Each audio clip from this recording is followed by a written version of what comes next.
Good morning मित्रों। राज्य परियोजना निदेशक किरण कुमारी पासी के द्वारा एक और पत्र जारी किया गया है विद्यालय प्रबंधन समिति के सदस्यों का प्रशिक्षण के संबंध में। आप पत्र में देख सकती हैं कि 2023-24 के में पैब द्वारा विद्यालय प्रबंधन समिति के सदस्यों की प्रशिक्षण की स्वीकृति प्राप्त है। इसके तहत एक जिला स्तरीय प्रभाग प्रभारी और दो मास्टर ट्रेनर के लिए स्टेट में ट्रेनिंग हो चुका है। साथ ही साथ 11 से 18 तारीख तक जिला स्तरीय प्रभाग पदाधिकारी बीआरपी सीआरपी एवं विद्यालय प्रभारी का प्रशिक्षण की व्यवस्था की गई है।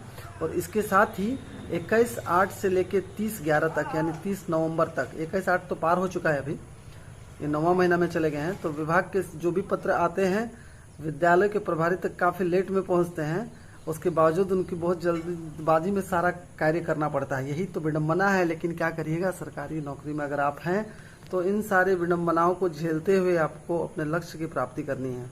तो चलिए हम बात करते हैं कि 30/11/2023 तक सभी विद्यालयों में, झारखंड के सभी विद्यालयों में विद्यालय प्रबंधन समिति के सदस्यों के प्रशिक्षण को पूर्ण कर लेना है।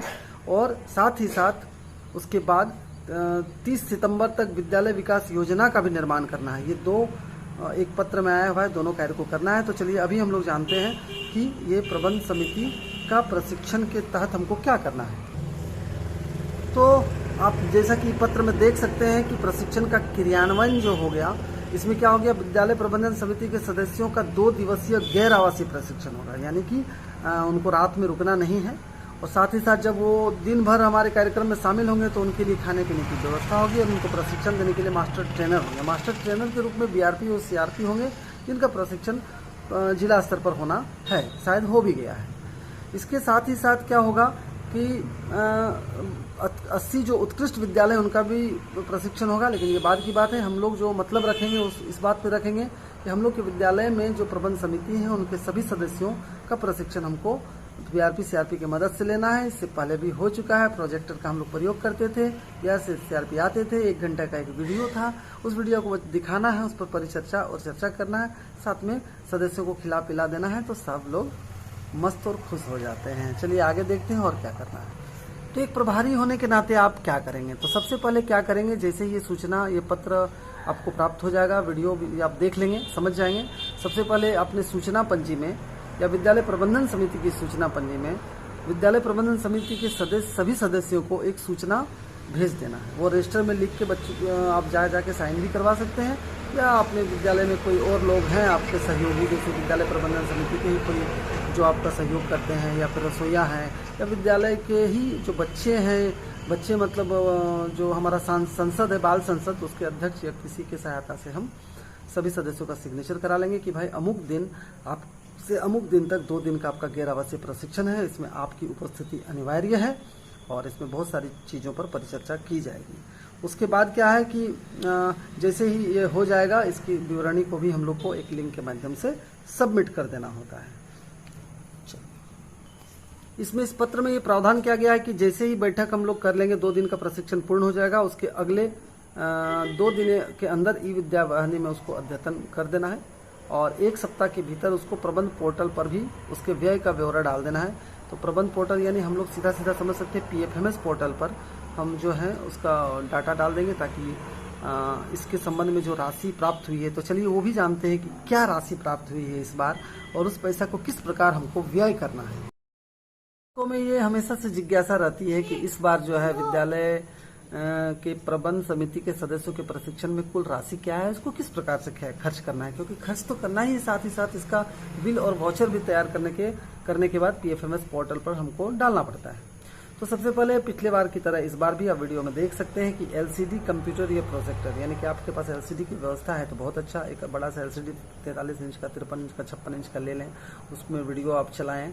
जो एसएमसी ट्रेनिंग से संबंधित 1 घंटे का एक वीडियो आया हुआ है, वो पेन ड्राइव में लेके आप उसको चला सकते हैं, या प्रोजेक्टर भी आप कहीं से ले सकते हैं, वो भाड़े पर मिलता है प्रोजेक्टर।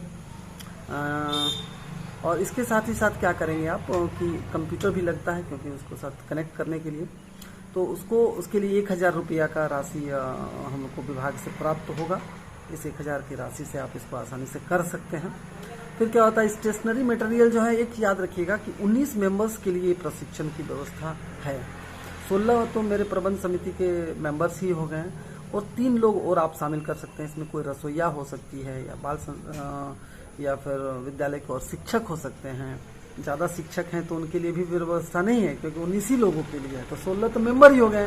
तो बड़े बड़े स्कूल्स जो हैं वहाँ ये बात थोड़ा सा समस्या में होती है। यहाँ पर मैं एक कमेंट करना चाहूँगा, विभाग को चाहिए था कि विद्यालय का जो स्ट्रेंथ है उसमें कितने शिक्षक हैं, कितने लोग हैं, उसको भी समझते हुए राशि। यहाँ पर क्या होता है कि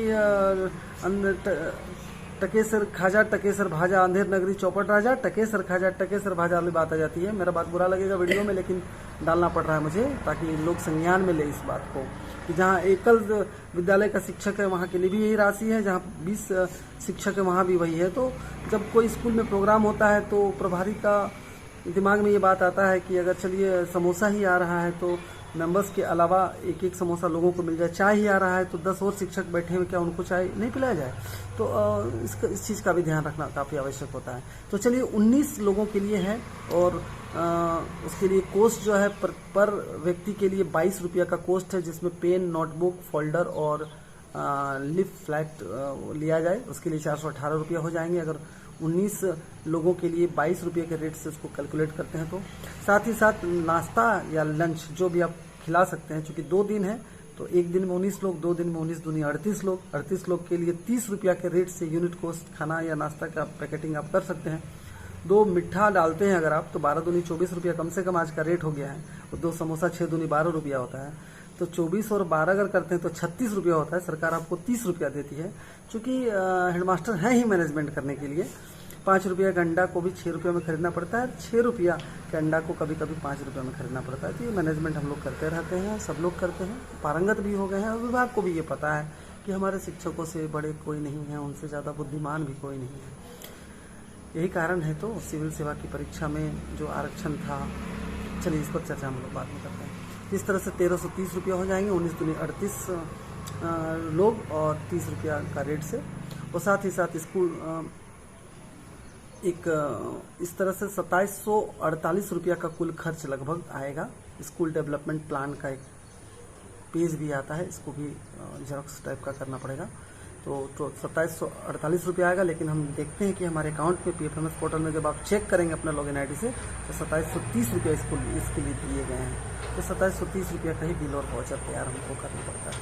तो चलिए आगे देखते हैं। फिर ये तो खर्च का मैंने चर्चा कर दिया, लेकिन इससे पहले क्या होता है, इसके लिए प्रचार प्रसार काफ़ी करना जरूरी है कि विद्यालय प्रबंधन समिति के सदस्यों का प्रशिक्षण होना है। अपने पोषक क्षेत्र में प्रचार प्रसार करेंगे, छात्रों के माध्यम से बता देंगे कि ऐसे होने वाला है। साइन भी करा लिया जाएगा, लिखित तौर पर उनको सूचना दे देंगे हम लोग। छोटा छोटा हम लोग इन्वेलप भी बना सकते हैं, एक आमंत्रण की तरह की इतने से इतने तारीख तक 2 दिन का प्रशिक्षण होना है, आपकी सादर उपस्थिति अनिवार्य है। इस तरह भी कर सकते हैं और एक सूचना पंजी में सिग्नेचर भी करा सकते हैं। अगर आप सकेंगे तो स्थानीय पेपर में भी इसकी सूचना दे सकते हैं। आप बहुत सारे ऐसे शिक्षक हैं जिनका पत्रकार बंधुओं से काफ़ी मित्रता है, उनको बोल के अपने विद्यालय से संबंधित कि मेरे विद्यालय में 2 दिवसीय प्रशिक्षण है, इसमें विभिन्न प्रकार का चर्चा होगा। तो किन बातों का चर्चा होगा इस पर भी हम लोग एक फोकस कर लेते हैं। तो जो परिचर्चा होगी इस बैठक में वो किन बातों पर होगी उसको हम लोग ध्यान देंगे। विद्यालय प्रबंधन समिति के कार्य एवं दायित्व तो क्या है, काफ़ी बड़ा मुद्दा है। कार्य तो हैं, दायित्व भी हैं, लेकिन दायित्व और कार्य का निर्वहन उनके बदले प्रभारी प्रधानाध्यापक ही करते हैं और शिक्षक मिलकर करते हैं। शिक्षा का अधिकार एवं नई शिक्षा नीति क्या है, न्यू एजुकेशन पॉलिसी हो गया, इसके बारे में संक्षेप में उनको जानकारी देनी है। अधिगम स्तर एवं अधिगम की हानि से संबंधित जागरूकता कि बच्चे जो हैं अपने कक्षा स्तर के ज्ञान रखते हैं कि नहीं, और नहीं रखते हैं तो क्यों नहीं रखते हैं, और अगर रखा जाए तो उसमें आपका क्या सहयोग होगा। क्या आप बच्चों के होमवर्क को देखते हैं, बच्चों को होमवर्क दिया गया कि नहीं दिया गया, न सिर्फ साइकिल मिला, पोशाक मिला, यही देखते हैं। तो इन चीज़ों पर चर्चा होगी। अधिगम स्तर को बढ़ाने हेतु माता पिता की क्या भूमिका हो सकती है। बच्चे घर में गार्जियंस भी कम से कम अपने बच्चों को, प्राइवेट स्कूल के बच्चों को गार्जियंस जो होते हैं नहा धो के तैयार करके क्रीम पाउडर लगा के विद्यालय भेजते हैं। तो क्या हमारे सरकारी विद्यालय के बच्चों को भी अभिभावक इस तरह से विद्यालय भेजते हैं। तो इन चीज़ों पर भी चर्चा होगी। विद्यालय विकास योजना किस प्रकार बनेगा, विद्यालय विकास के लिए जो राशि आती है उसका सही उपयोग कैसे होगा, क्या ज़रूरत है। हर बार पेंट पचौड़ा करना ही काफ़ी ज़रूरत नहीं, स्कूल में बेंच नहीं है, स्कूल में टेबल नहीं है, ब्लैक बोर्ड नहीं बना हुआ है, उसकी क्या ज़रूरत है, उस पर चर्चा होगी। बाल सुरक्षा कानून है, बाल विवाह रोकने की चीज़ें हैं, स्वास्थ्य एवं सुरक्षित और स्वच्छ मासिक धर्म का प्रबंधन कैसे होगा, इंसिनरेटर लगाया गया विद्यालय में तो क्या उसका उपयोग हो रहा है, उसकी प्रासंगिकता कितनी है, विद्यालय अनुश्रवण जो है किस प्रकार का हो रहा है, सहयोगात्मक है या बस अनुश्रवण करके कमी निकाल के स्पष्टीकरण निकाल के पैसा लेना है। तो इन चीज़ों पर भी चर्चा होती है, होगी। तो इन सब बातों के साथ आप काफ़ी जानकार हैं। मैंने एक संक्षेप में दिया क्योंकि लोग पत्र नहीं पढ़ पाते हैं, अगर इसके माध्यम से देखेंगे तो चलिए एक बार फिर से मैं ब्रीफ करता हूँ। ब्रीफ ये है कि विद्यालय प्रबंधन समिति के सदस्यों का प्रशिक्षण की व्यवस्था की सरकार ने व्यवस्था की है। इसके लिए 2730 रुपया प्रति विद्यालय आवंटित किए गए हैं। उन पैसों से 19 व्यक्तियों के प्रशिक्षण की व्यवस्था करनी है। 2 दिन उनको खिलाना है, नाश्ता पानी करवाना है। उसके लिए 30 रुपये प्रति व्यक्ति का रेट से पैसा आया हुआ है। 1000 रुपया प्रोजेक्टर या LCD या कंप्यूटर के माध्यम से आप बच्चों को, अभिभावकों को या जो विद्यालय प्रबंधन समिति के सदस्य हैं उनको आप एक वीडियो दिखाएंगे और उन पर चर्चा करेंगे। इसके लिए व्यवस्था की गई है। CRP BRP मुख्य भूमिका में रहेंगे, प्रशिक्षक के तौर पर मास्टर ट्रेनर के रूप में रहेंगे।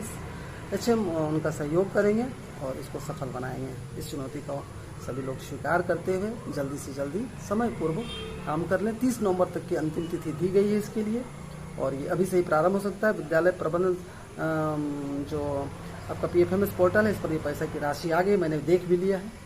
तो आप विद्यालय के जो हम लोग के बॉस हैं BO सर, उनसे संपर्क करें और अपना प्रशिक्षण कार्यक्रम प्रारंभ करें। धन्यवाद।